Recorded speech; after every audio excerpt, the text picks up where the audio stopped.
Welcome to the Black Doctors Talk podcast. I am Dr. Kimberly West, host for this episode and member of the Black Doctoral Network. Today, I am joined by Major Jadonna Brewton. Major Brewton is an assistant professor, assistant director of faculty training and development, and course director in the Department of Mathematical Sciences at the United States Air Force Academy.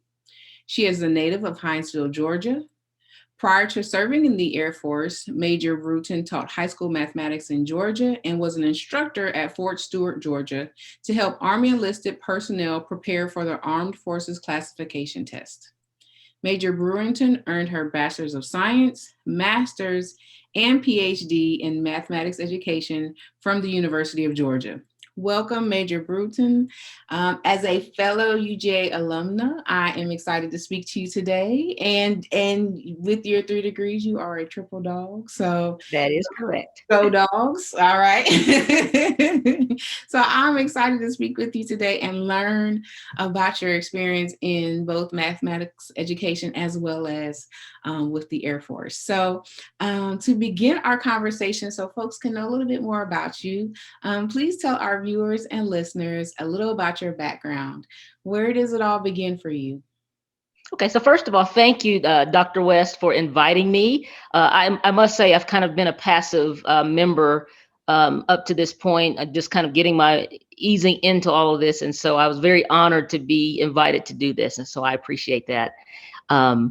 So yes, go dogs. I started off, I'm a Georgia girl through and through, grew up in Georgia. I started at the University of Georgia as an undergrad and with the intentions of actually of being a teacher. And so that was the plan. I graduated with my my BS in math education. And I actually taught for 2.5 years in Georgia. So I started off in a little small place called Greene County it's halfway between Atlanta and Augusta. I started there and I taught high school.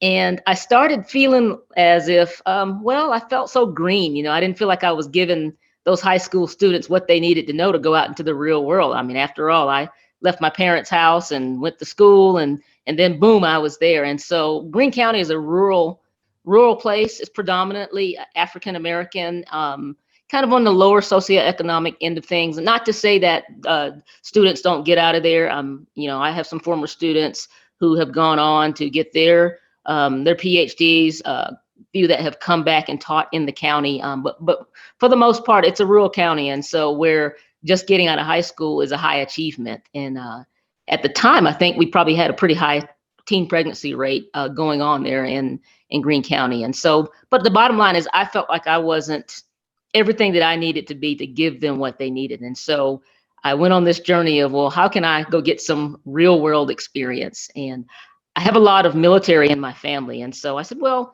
I'll join the military. I'll go see the world, as folks say. And so that's what I did. But before I did that, I took a stint away from teaching. I had a year at Georgia Tech, just kind of exploring some options of computer science. And then I came back and taught another year back in my hometown in Hinesville. And then I went on back to UGA. I said, well, let me get a master's because, if I'm going to do education, need to go ahead and have education. So I went back to UGA for my master's, and then the opportunity popped up to where I could go into the Air Force. And so at the time there was an officer training school that I went to for 13 weeks, and I did that, and I joined the Air Force. My career in the Air Force was not this. In fact, I didn't know that this was a possibility to teach in the Air Force. And so my career field was acquisitions program management. And so for us in the military, whatever tools, technology that we use to accomplish our mission, we have an acquisition side to where we write the requirements and we go out and get the contractors or whatever the folks are needed to help us get the weapons. We call them weapon systems. And so as a program manager, some of the programs that I worked on were air traffic control and landing systems. I started off with a weather database upgrade because weather is important for flying. And so we like to keep that system up and current with the latest technology. And then I did satellite communications. And so my extent of seeing the world was Boston and then Colorado Springs for the Air Force Academy, Los Angeles. I did get a short deployment in Qatar in my early years. And then, so for my first tour at the Air Force Academy, I was offered an opportunity to be sponsored to get a PhD. I didn't take it right away. I left there, went to Los Angeles, but then after Los Angeles, I took that. And I was not planning this. I was not planning to come back to UGA, but it worked out with me still being a Georgia resident. And, the government is all about best cost. And so I seized the opportunity to go back home for 3 years and get my doctorate on the Air Force's dime. And so then I returned back here, and that's where I've been ever since. And so I returned back here in 2015, and I'm at the tail end of my career and it's pretty neat to bring it all back full circle where I started in the classroom. Wow. Yes. How long have you served? How long? It will be 20 years in August, and in fact, I'm right about 57 days before I am officially retired. So I am literally winding down. But it's been a great ride. Congratulations to you. Any big plans after retirement? So I do youth ministry with my church, and so I'm going to remain here in Colorado Springs. I've kind of gotten steep into the community, and our church actually has an additional community development corporation that is heavily involved in our community. We do everything from food banks. We do business entrepreneurial training for folks that are coming out of incarceration to help them get their businesses started. And we're going to break ground in the fall on an affordable housing complex on our property. The real estate market is exploding here in Colorado Springs, and in our part of the town, that means that taxes are going to go up, and that's going to people who are not, used to being in all of that and paying higher taxes need to be protected against the rising prices. And so we're in a part of the city where we're able to garner some of that real estate and maintain affordable housing prices. So and so that's our plan. So I'm very excited about that. I'm looking forward to shadowing, our CEO of that organization and learning about community outreach and development and grant writing and all that stuff. And so the plans are to do that all volunteering. And if there'll be opportunities to work with youth through that. And so I will probably keep a tie with education through the community college that's in that area, and continue to probably be an adjunct instructor or something like that as needed. Okay. I was going to ask you, are you going to still dabble in teaching? Because, that's hard to get away from that. It is, but I don't have any grand aspirations, of going and being tenured anywhere or get steeped in research. My love is being in the classroom and teaching. So that's where I'll focus. Yeah, no, I totally get it. So thinking about your military experience, and again, congratulations, 57 days. I don't know if you have a calendar where you're checking that off. Oh, I do. App on my phone. What was your military experience like as an African-American woman? Well, as you know, the military is a subset of the society, but what I can say is I think we do a little bit better for the reason that everything is so standardized. I mean, so it's pretty plain. And so there's no guessing about pay, for one thing. There's a pay scale that says if you're at this rank and this many years, this is what you get. Now, of course, some of the specialty career fields, like the doctors and stuff like that, we give bonuses, or the pilots, but across the board, that's how it's done. And so in that respect, that's good. I can truly say that I've had a pretty good run. Now, as I'm retiring, I didn't get as far up in the echelons where it gets more political. But I do have friends who are, at the level of colonel and general. And when you get to those higher ranks, that's where it gets a little bit more political. And so with that, from talking to them, their experiences have been a little different than mine. But at the beginning phases of being an officer, you're given responsibility, and they let you do your job. And so there's opportunities to shine. And of course, everything is about putting yourself out there and being at the table. The military is a predominantly white male dominated industry. So those issues are there. However, when you seek out the mentors that don't look like you, who are willing to advocate for you, it's a good thing. And so I've been very fortunate in my experience from day one as a young lieutenant, which is the first level of coming in. being paired with, both government civilians and military officers who took me under their wings because, I jumped in. I was willing to get in there. It's kind of scary because you're in charge of pretty big budgets right off the bat, and in acquisitions, and you're thinking, wow, $57 million and $1 billion, that kind of thing. But the military is always, we work as a team. And so, yes, my job is to manage a program, but I have a lot of tools of subject matter experts, and the budgeting and the cost and the contracting folks, and we are all a team. And so everybody succeeds, the team succeeds, and then, which means everybody else succeeds. And so I've just been fortunate to have mentors that complete opposite of me in terms of being male, not non-African American, who know the system, and once they see that you have potential and that you're motivated, they will take you under your wings and guide you through that. And so I was fortunate through that. But I will tell you, as you rise through the ranks, it does become more political, and you really have to work harder to break through the good old boy network, because that does exist. Me coming to the Air Force Academy, I'm not an Academy grad, but there used to be a time where you didn't get to go up there and teach. They kept that very much in-house. If you only got to teach there if you were a grad. And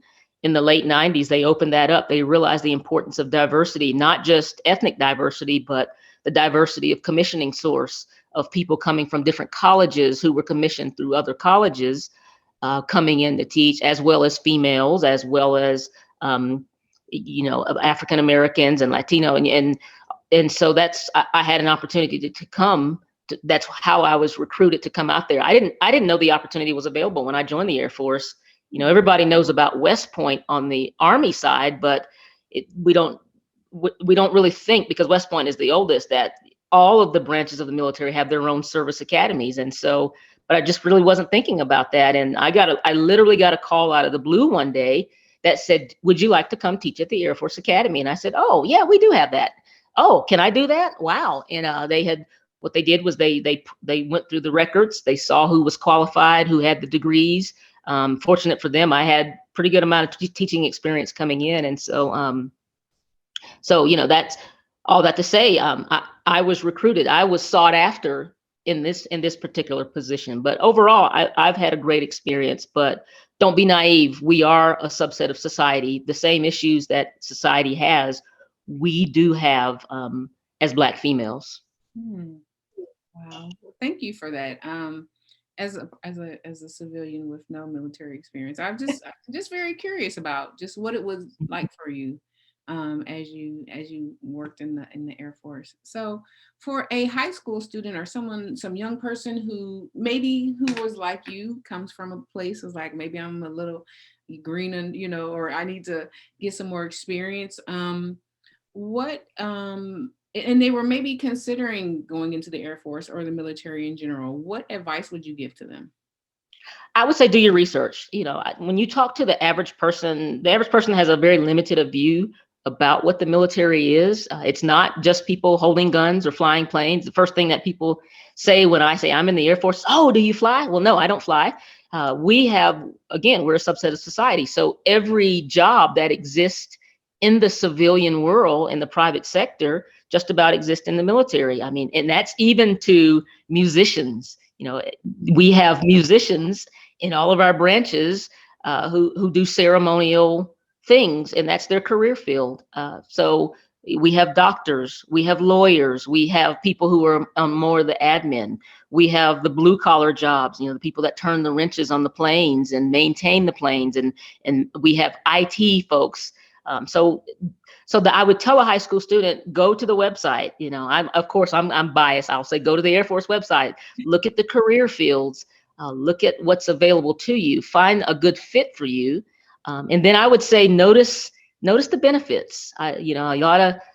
If I had it my way, I would do like a lot of other countries. I would mandate that high schoolers do some type of a community service type industry for 2 to 4 years, whether that's the Peace Corps, whether that's a community service, like if we had an apprenticeship with fire department or police or military.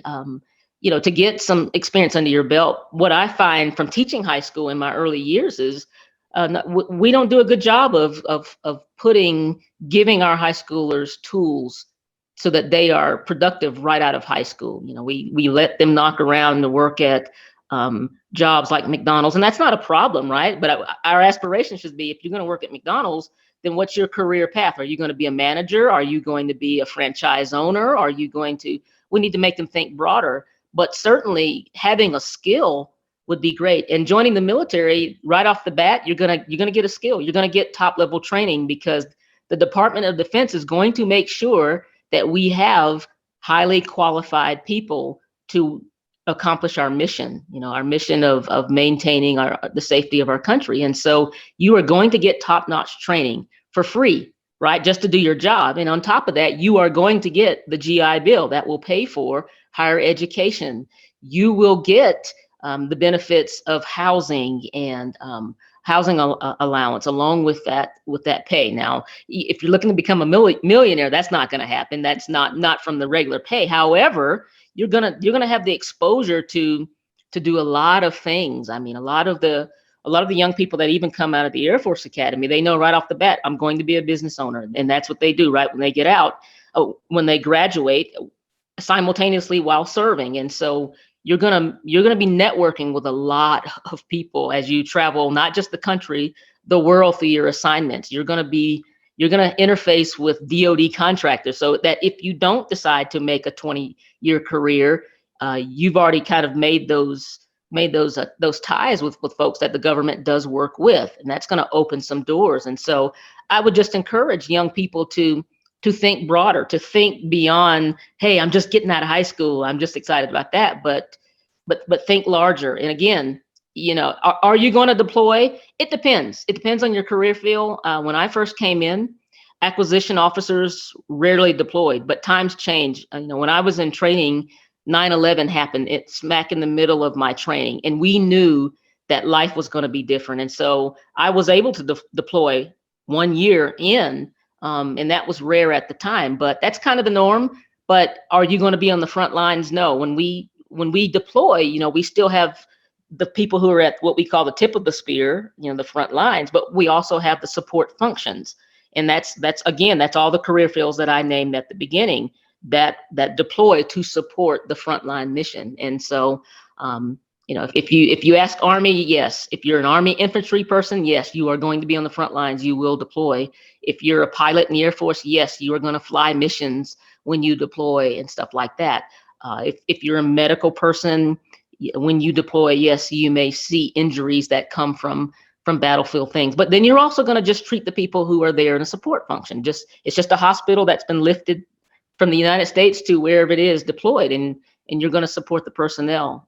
So I would tell young people, don't be afraid. Don't go on what you think you know. Do your research, and you'll find that it's a good thing. Where else will you step on day one in a job and have 30 days of paid leave? You're not going to find that anywhere else. That's a rare thing, and that's what's being offered. Who else is offering you what we call a thrift savings plan that matches dollar for dollar into an IRA from day one? Wow. So who's going to offer you tuition? And that's the thing. A lot of people hear about the GI Bill, but while you're active duty, there's what's called tuition assistance. You don't even have to touch your GI Bill. You tap into the tuition assistance on active duty, and you get a degree, and you haven't even touched your GI Bill. You wait till you get out to touch the GI Bill. And I know people who have all of their degrees through the Air Force. They enlisted right out of high school. They got their bachelor's while they were on active duty through tuition assistance. They may have gotten picked up for a program for higher education that was paid for by the military. They continued on. If they got out, they used their GI Bill to get the professional degree, an MBA or whatever else, or doctorate. And they were relatively young. I mean, you go in at 18, you're 38 when you're eligible to retire. That's young. And I knew a gentleman who did that, and then he was able to take on a second career as a government contractor, making buku money and getting his retirement from his military just for waking up. I mean, you're going to get half of your pay just for waking up after you retire. So just a lot of benefits. And so I would tell young people, do your research, know what you want to do, you will find it, and do your research. And if it's not for you, 4 years flies by. That's the usually the minimal commitment. 4 years flies by, and now you're super marketable in the private sector, particularly if you have a security clearance. A security clearance is extremely important, extremely expensive. And so if a company says, oh, wow, you did high security stuff and you already have the clearance and we don't have to pay for it, we'll take you. So a lot of benefits. Yes. And I appreciate you too explaining it, saying that it's a subset of our society. Because, yeah, so, right. So if someone says, Air Force, you do all of this automatically assume everybody's just a pilot, and that is kind of the thought. And I was going to say, and do they pay for student loans? Because if so, sign me up. Some career fields do. The professional careers do for sure. Nurses and doctors, that's the number one reason why we'll get doctors. Their path is a little bit different. We get them, but yes, they do forgive loans. That's a big attraction for us getting doctors. Well, I'm not that kind of medical doctor, but I might be going to the local office next week to figure out what I can do. No.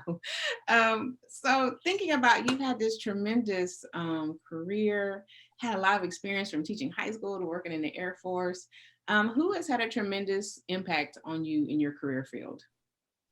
Again, it's been multiple folks. We move around about every 4 to 5 years. And so in each place, I've had wonderful supervisors. I remember in my first assignment, there was a gentleman, a lieutenant colonel, a white male, who came out of the operational world. He started off as what we call a maintainer. And so he was a quintessential military guy, all those things at 4 o'clock on a Friday, gathering everybody up and us, because he was used to doing that in the airplane hangar. That's their world. And just mentoring at the lowest level, over drinks or whatever, and food and chips and stuff like that at the end of the week. And as I said, when you meet those kind of folks who are in the system, who know the system, and their mentality is that they have to pass on the skills, that they know they have to hand the reins over, as long as you're willing to sit at the table and soak in. And so Colonel Giaconia was one of those. He did that. And then I moved on. Well, I moved assignments about midway while I was in Boston, and we had a black colonel, full bird, what we call a full bird colonel, who was a commander. And the thing with that is when we rise through the ranks, we're really looking for opportunities to mentor. And so so Colonel Mosley was one of those. He would seek you out, and they tell us, hey, as a black officer, don't wait to be reached out to. It will happen, but don't be afraid to go set an appointment at the colonel or the general's office, and make yourself known. But you will also find that some colonels and generals will reach back, particularly African Americans, because we're so few in numbers in the military and on the officer side that we do try to look out for each other. And so Colonel Mosley was another one of those that did that. When I moved on to Los Angeles, we actually had a general, a black general who was in charge over the base in the Space and Missile Systems Center. And you try to do events when you're a young officer that give you high visibility, and so or you're voluntold, what's called voluntold. And so one of the things that we typically have to do is we serve other higher ranking officers, things as simple as their promotion ceremonies. And so I was over a promotion ceremony for my boss, again, who was Asian American, and man, he was that gentleman, Colonel Nakamura. His mind thought so fast, and it was fascinating to be a part of that. And again, his mindset was, hang on, I'm going fast, but hang with me. And it would be just a random afternoon. He'd call me into the office and give me tidbits. And I was a little nervous in that position because I was over the engineering portion of the acquisition process. And I'm not an engineer. I'm a mathematician, but I'm not an engineer. And he brought me in and he said, Jadonna, I said, sir, I don't have an engineering background, and I'm in control of a program in the engineering part. And I just feel like I don't know I'm sitting in meetings where it literally was, you always hear that it's not rocket science, but I sat in meetings with space engineers, and it literally was rocket science, and my head was about to explode. And Colonel Nakamura, who was an engineer, brought me in, and he said, your job is to lead. Your job is to manage and lead. You have 800-pound brains all around you. They know what they're doing, but what they can't do is they can't lead. They can't, in some cases, they literally could not communicate. They were that professor that you remember in that math class who stood and talked to the board and never turned around and mumbled. I mean, I literally dealt with geniuses of that caliber who couldn't communicate. And so my job was to translate what they were doing and explain to my Air Force counterparts why we needed this and how we needed to make decisions. And so it was Colonel Nakamura who helped me to realize that. And man, once I understood that, it was game on. You get because you're not gonna, everybody's there to support. And so you're not gonna fail. No one's gonna let you fail, but what they are gonna let you do is lead. And even being young at that time, being a young captain, people understood what my role was, and they respected that. And so that was pretty cool. I had a Navy equivalent of a colonel who was my most immediate supervisor. Man, her hair was on fire. She's like a commander now. She's really high up in the Navy now, but to be able to work across the services and have leadership from the other branches. There was another Black gentleman who was in the Navy as well at that same level, who was an HBCU grad. He's a Southern grad. Man, that was nice. And to have him pull me aside and give me the ins and outs from his perspective, because, he's steeped in on the more political level now and making decisions from Navy to Air Force. So just a lot of great leaders. When I got to the Air Force Academy, I had leaders that were surprisingly, they were Air Force officers, but they had been there a while. So they were more like the equivalent of the military tenured professors. And so they pulled me under their wings. They knew that I had teaching experience, but they kind of helped me navigate what that looked like at a service academy. Our job is twofold. We're educators, but we're also military mentors. We're preparing officers. And so to navigate all of that. So it's been a great ride. And I tell, I was mentored that you should seek out mentors who look like you, as well as the ones who don't, because in our industry, the ones that don't are the ones who, for lack of a better phrase, are running things. And so you don't learn how to run things until you're under the tutelage of people who are running things. And so it's been a variety of mentors. And of course, my mom, you gotta reach back to your mom, no matter what your career field is. You gotta have that praying mom who just has straight, hardcore common sense and knows how to do the right things. May not know anything about what you're doing at work, but has the right advice about what you're supposed to do. So I got a shout out to my mom, Jadonna Brewton. All right. Yeah, moms always know. They always always give the best support. Like you said, they may not know what you're doing, but they are always there to support. So I understand that. Have you had the opportunity to provide any mentorship to anyone when you were there? Talking about that, speaking of that, reaching back and as me being a mentor? Yes, absolutely. I mean, that's the mantle that I wear, the hat that I wear, and most proud of as coming back to the Air Force Academy. So again, mirroring the Air Force, it's a small number, and when I say small, probably maybe 8 to 10% of the cadets that come out of here, are Black, and I don't limit that to African American. We have a significant African population, Islanders as well. So that are Black, but our Black population of cadets is about 8 to 10% out of the 4,000 cadets. And I had the opportunity, in education, it's fun in the classroom, but the meat and potatoes of it is getting involved in the lives of your students. And so I work with one of the cadet clubs. It's called Way of Life Committee, for lack of a better phrase. And because we can't really, when you work in a DoD sector, you really can't do things because of race. But for lack of a better phrase, it's about the equivalent of what's a Black student union. And so I had a chance to work with those cadets. Their mission was a little bit different, though, than a Black student union. It was open to everybody. One, it has to be, it's a government thing. But they saw their mission as bringing our culture, bringing cultural awareness to the Air Force Academy, knowing that the leadership coming out of there would be predominantly white male. And they saw their mission as, hey, you guys need to get in and do things with us and learn who we are and learn our culture, learn how we operate, so that when you are in that position of being a general, you're more willing to advocate because you've worked side by side. Because it's ignorance, right? It's unconscious bias that causes all these problems in our society. And so, we don't get over all of that until we learn how to coexist and to have authentic relationships. And so they saw that as their mission.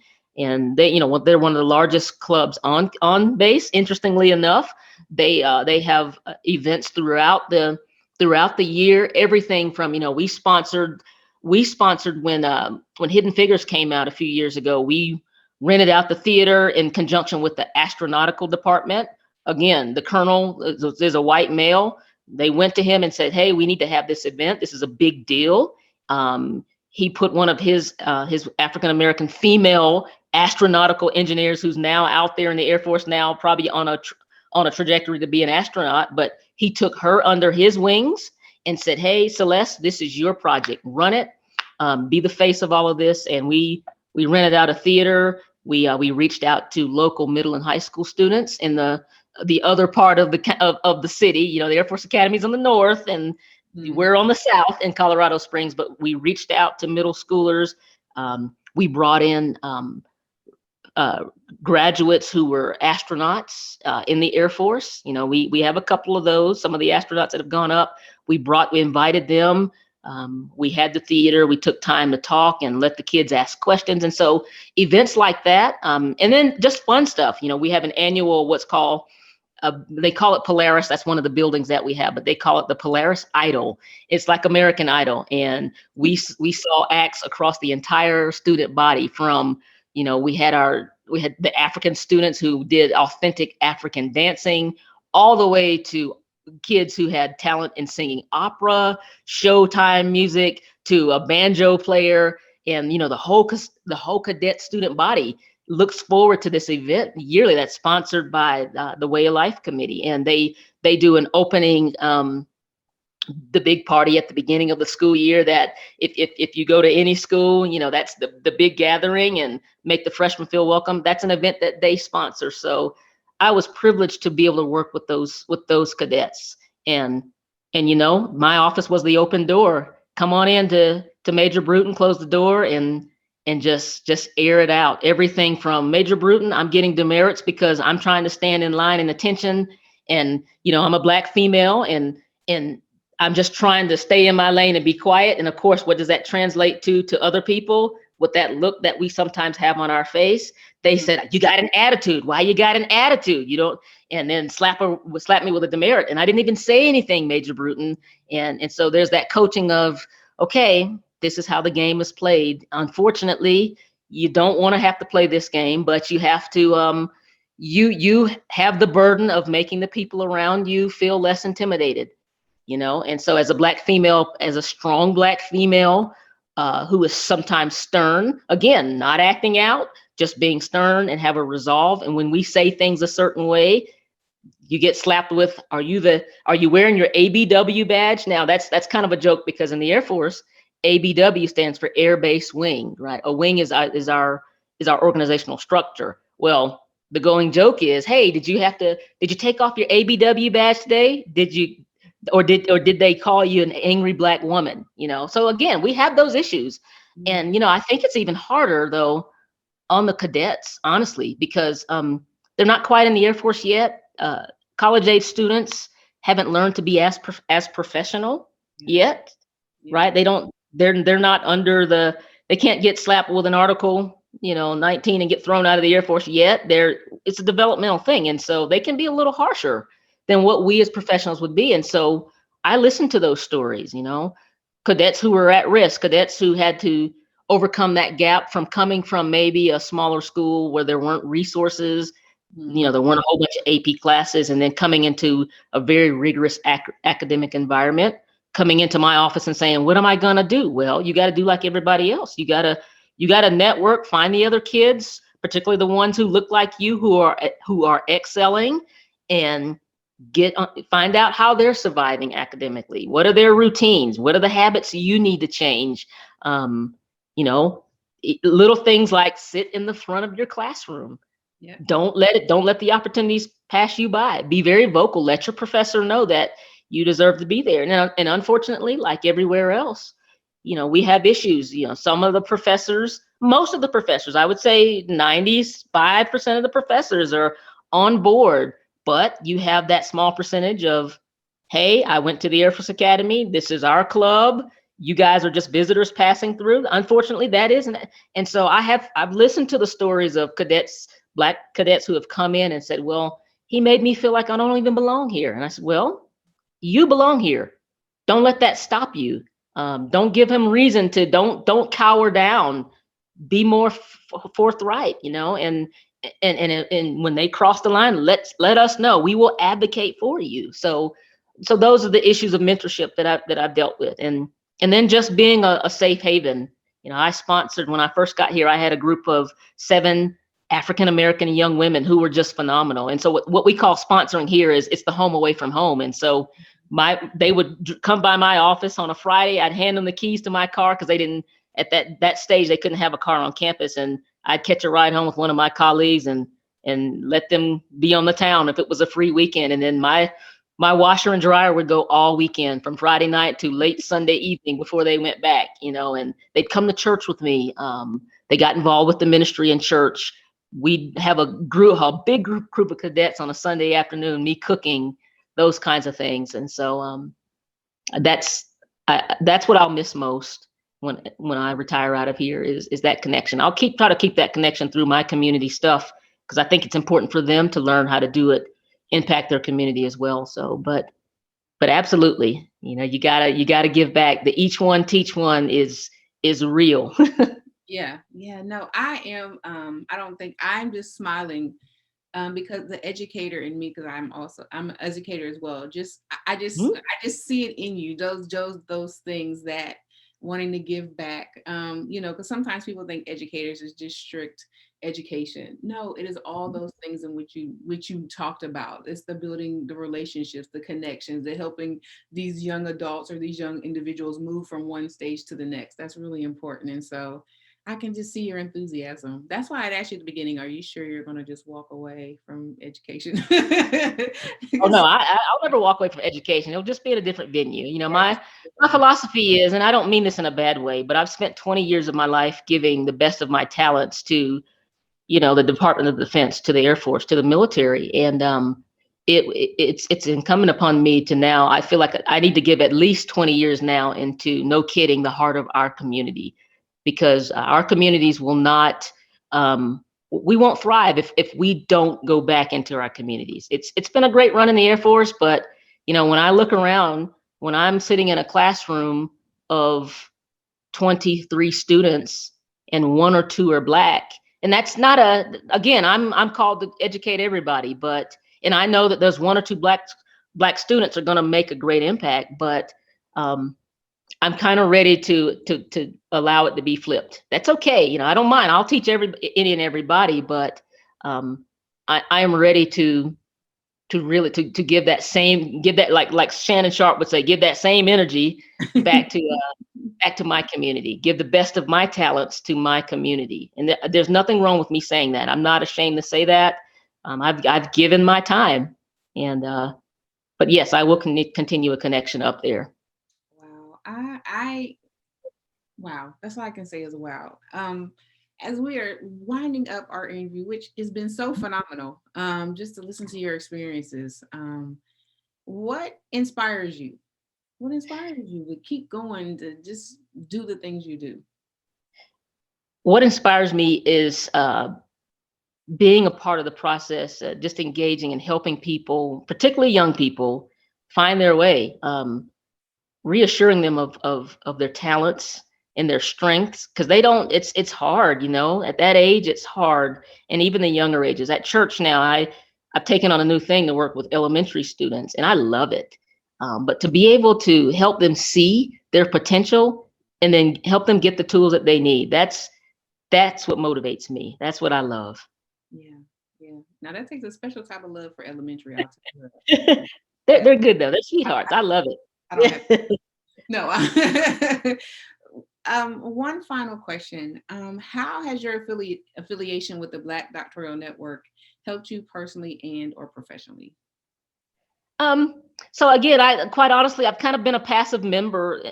I saw when the opportunity popped up, I said, that's something I need to do, because that's unfortunately, there's not a lot of us where I am at the Air Force Academy.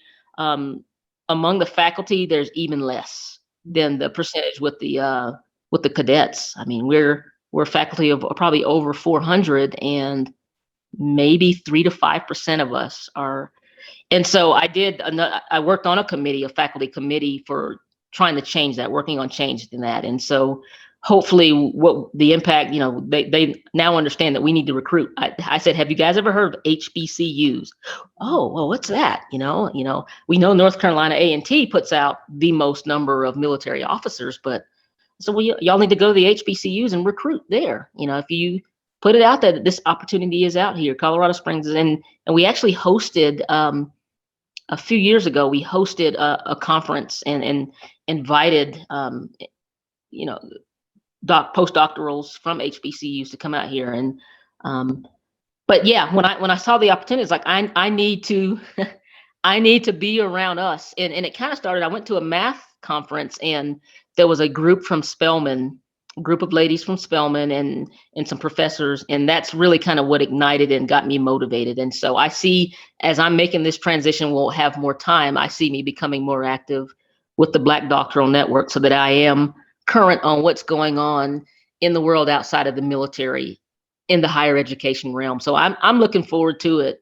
This is really kind of my first deep interactions. I've been keeping up with the emails about the conferences and stuff like that. And I'm looking forward to having the time now to attend the conferences and to get involved, and, whatever. I'm wide open. I told folks, my bucket list item is to go be a guest lecturer, maybe for a semester at a Howard or at a Spelman, because that's not my experience. I went to one of the largest PWIs in the South. So, I crave something different. I have a niece who's going to be a sophomore at Albany State down in Georgia, and I am fully behind her. I mean, if I could do it again, I wouldn't have been a triple dog. One of those degrees would have been at HBCU, and so I'm looking forward to those kinds of opportunities through this network.